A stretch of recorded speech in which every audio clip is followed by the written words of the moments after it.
Hello friends, welcome to my channel exam तैयारी। मैं आपको साइंस का चैप्टर पढ़ा रही थी बल तथा दाब, यानी कि फोर्स एंड प्रेशर। उसमें मैंने फर्स्ट पार्ट में आपको बल बताया था कि बल क्या होता है। बल क्या होता है कि जब हम किसी वस्तु पर वस्तु को उसकी जो भी उसकी अवस्था है उसमें परिवर्तन लाते हैं, तो वो जो भी हम उसको धक्का देते हैं या अपनी तरफ खींचते हैं तो उसे हम बल कहते हैं। तो अब हम देखेंगे बल के प्रकार। बल जो है वो कितने प्रकार के होते हैं। तो बल जो है वो दो प्रकार के होते हैं, संपर्क बल और असंपर्क बल, यानी कि कॉन्टैक्ट फोर्सेस और नॉन कॉन्टैक्ट फोर्सेस। फिर इनके अंदर भी जो है इनके टाइप्स आते हैं, तो उनको हम समझेंगे। सबसे पहला है संपर्क बल, कॉन्टैक्ट फोर्स। देखिए संपर्क बल, क्योंकि आपको नाम से पता चल रहा है इसका नाम क्या है, संपर्क बल, यानी कि जब बल जो है वो दो वस्तुओं के आपस में संपर्क में आने पर, यानी कनेक्शन पर जो है लगे, तो वो बल संपर्क बल होगा। ठीक है, जैसे कि हमारा हो गया पेशीय बल। पेशीय बल संपर्क बल का ही एक उदाहरण है। पेशीय बल यानी कि मस्कुलर फोर्स, हमारी मांसपेशियों के क्रियाकलाप स्वरूप लगने वाले बल को हम पेशीय बल कहते हैं। तो इसके नाम से ही पता चल रहा है, पेशीय बल यानी पेशियों के द्वारा लगाया जाने वाला बल। ठीक है, तो हमारी मांसपेशियां जो है वो जो भी क्रियाकलाप करती हैं उसके द्वारा बल लगाती हैं अपनी मांसपेशियों के द्वारा, तो वो हमारा पेशीय बल होता है। जैसे कि ये पेन रखा है, हमने इसको उठा के यहाँ रख दिया। ठीक है, तो इसको यहाँ से यहाँ उठाने के लिए मैंने अपने हाथ का इस्तेमाल किया। हाथों में क्या है, हमारे पेशियाँ, उनसे ही तो हमारा हाथ ऐसे फिंगर्स कैसे मूवमेंट कर रही है, हमारी पेशियों से, है ना। तो उसके लिए हमने अपने हैंड का यूज़ किया, यानी कि पेशीय बल का इस्तेमाल किया।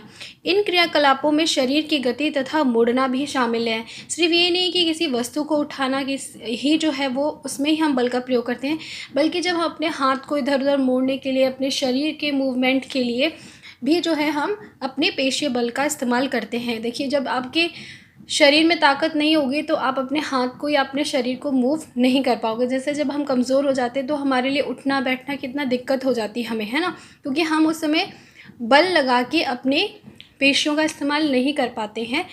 तो हमारे जो शरीर की जो गति है वो भी क्या है, एक तरह से इस पेशीय बल का ही उदाहरण है। इसके अलावा पाचन प्रक्रिया में भोजन आहार नाल में आगे की ओर धकेलना। जब पाचन प्रक्रिया होती है, यानी डाइजेशन की प्रोसेस होती है, तो उसमें क्या है, जब हम खाना लेते हैं, खाना हमारे जब आहार नाल में जाता है, ठीक है, तो वहाँ पे आहार नाल में क्या होती है, हमारे आहार नाल की जो पेशियाँ हैं उनमें गति होती रहती है, संकुचन होता रहता है और गति होती रहती है, पेशीय गति होती है, जिसकी वजह से भोजन जो है वो आगे की तरफ खिसकता रहता है। तो वो पेशियाँ क्या करती हैं, उस समय जो पेशीय गति की वजह से पेशियाँ जो होती है हमारी मसल्स, उस खाने पे क्या है, बल लगाती हैं और बल लगाकर उसको नीचे की तरफ धकेलती हैं। तो ये भी एक पेशीय बल का उदाहरण है। इसी तरह से श्वसन प्रक्रिया, यानी कि जब रेस्पिरेशन होता है, सांस लेते हैं हम, तो वायु क्या करते हैं, हम अंदर लेते हैं और वायु को बाहर निकालते हैं। इस समय फेफड़ों का क्या होता है, फैलना और सिकुड़ना होता है, यानी हमारे जब वायु हम बाहर और अंदर लेते हैं तो उसमें हमारे फेफड़े काम करते हैं। फेफड़े क्या है, सिकुड़ते हैं और फूलते हैं। तो फेफड़े में भी, फेफड़े किसके बने, पेशियों के बने हुए हैं, मसल्स के बने हुए हैं। तो वो वहाँ पे फेफड़े की जो पेशियाँ हैं वो वहाँ पे उनकी पेशियाँ जो है वो बल लगाती हैं। तो वहाँ पे भी क्या है, ये भी एक तरह से पेशीय बल का उदाहरण है। तो अगर ये उदाहरण आते हैं, एग्जाम्पल आते हैं आपके ऑप्शन में और पूछा जाता है कि यहाँ पे किस तरह का बल लग रहा है, या पूछा जाए कि पेशीय बल का उदाहरण क्या और ये ऑप्शन में, तो आपको हमेशा याद रखना है कि इन दोनों प्रक्रिया में भी बल जो है वो लग रहा है। जबकि हमें सामान्य तरीके से हमें क्या लगेगा, अगर आपने पढ़ा नहीं होगा आपको लगेगा कि इस प्रक्रिया में तो कहीं पर भी बल नहीं लग रहा है ना। ठीक है, तो बहुत ज़रूरी है इसीलिए डीप नॉलेज होना, क्योंकि पेशीय बल तभी लगाया जा सकता है जब पेशियाँ किसी वस्तु के संपर्क में हो, इसलिए इसे संपर्क बल भी कहते हैं। अब ये जो पेशीय बल है वो संपर्क बल के अंदर क्यों आता है, इसकी कैटेगरी में क्यों आता है, क्योंकि पेशीय बल को हम तभी लगा सकते हैं जब हम जिस वस्तु पर बल लगाना चाहते हैं उसके संपर्क में, यानी उसके टच में हो। अगर मुझे ये पेन यहाँ से उठा के रखना है, ठीक है, तो मुझे अपने हाथ मैंने इस पर रख दिया। अब रखने से मैं उठा के कैसे रखूँगी, जब मैं इसको टच करूँगी तभी तो मैं रखूँगी, यानी अपना जो मेरे हैंड की जो पेशियाँ हैं उनका इस्तेमाल करूँगी तभी, उसको टच करके, बिना टच किए कोई मैजिक तो नहीं मैं ऐसे करूँ और वो उधर पहुँच जाए, नहीं ना। तो टच करने की ज़रूरत है, इसलिए ये क्या है, ये संपर्क बल के अंदर आता है या संपर्क बल का एक उदाहरण है। दूसरा है हमारा घर्षण, फ्रिक्शन। घर्षण देखिए यहाँ पे जो घर्षण क्या है, घर्षण बल भी संपर्क बल का ही उदाहरण है। घर्षण होता क्या है सबसे पहले समझना ये ज़रूरी है। फर्श पर लुढ़कने वाली गेंद धीरे धीरे धीमे हो जाती है और रुक जाती है। इसी तरह से साइकिल चलाते समय जब पैडल चलाना बंद कर देते हैं तो ये भी धीरे धीरे धीमी होकर रुक जाती हैं। तो क्या है, अगर आपने बॉल को लुढ़काया होगा फर्श पे, तो आप देखते हो जैसे हम लुढ़काते हैं, ठीक है, पुश करते हैं उसको, वो लुढ़कते लुढ़कते फिर क्या धीरे धीरे उसकी स्पीड कम होती है और एक टाइम पे वो रुक जाती है।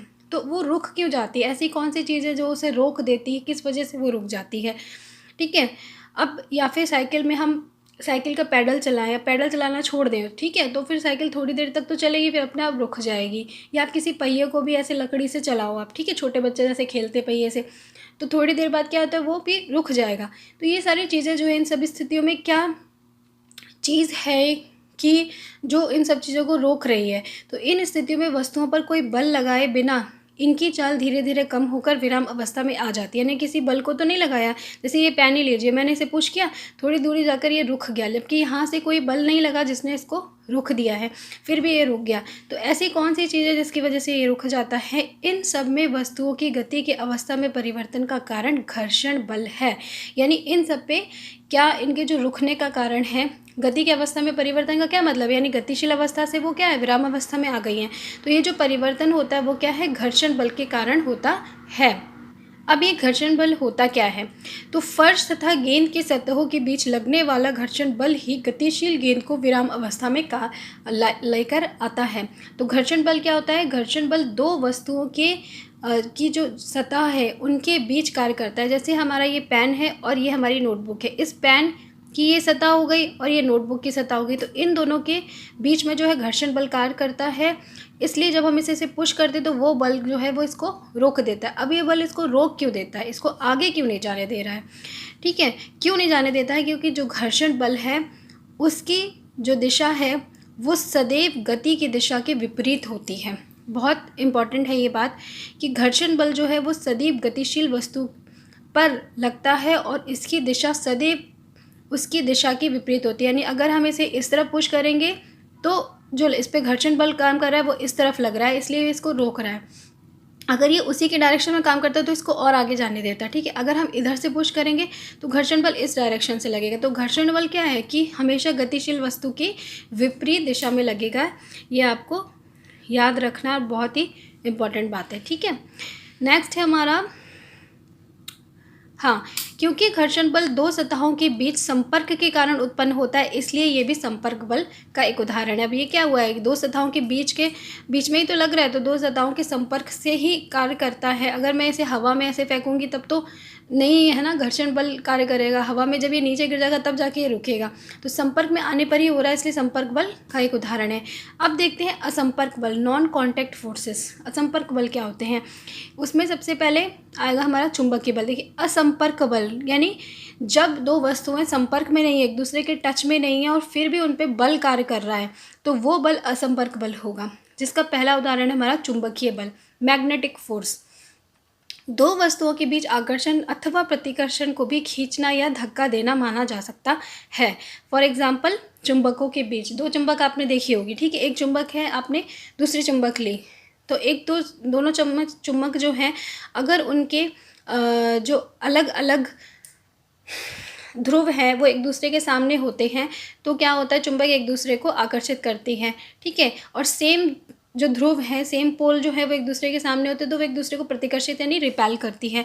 तो चुंबकों के बीच में चाहे अट्रैक्शन हो चाहे रिपल्शन हो, ठीक है, आकर्षण हो चाहे प्रतिकर्षण हो, ये दोनों ही क्या है माना जाता है कि उस पर क्या है बल लगाया जा रहा है। क्योंकि वो क्या कर रही है, वो एक चुंबक दूसरे चुंबक को अपने पास बुला रही है या अपने से दूर धकेल रही है, ठीक है। तो उसमें क्या, उसकी स्थिति में परिवर्तन आ रहा है ना, तो इसलिए वहाँ पे क्या है, वहाँ चुंबकीय बल कार्य करता है और एक चुंबक दूसरे चुंबक पर बगैर संपर्क में आए ही बल लगा सकती है।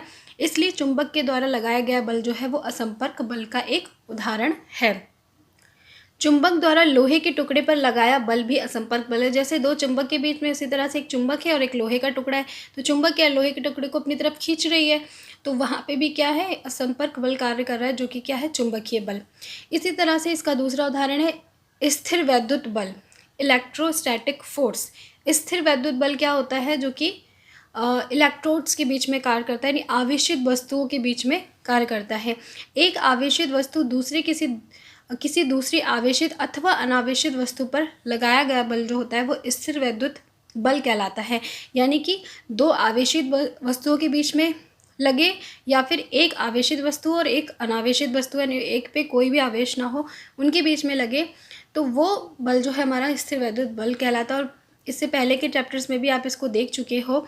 वस्तु के संपर्क में ना होने पर भी यह बल कार्य करता है, इसलिए स्थिर वैद्युत बल भी असंपर्क बल है।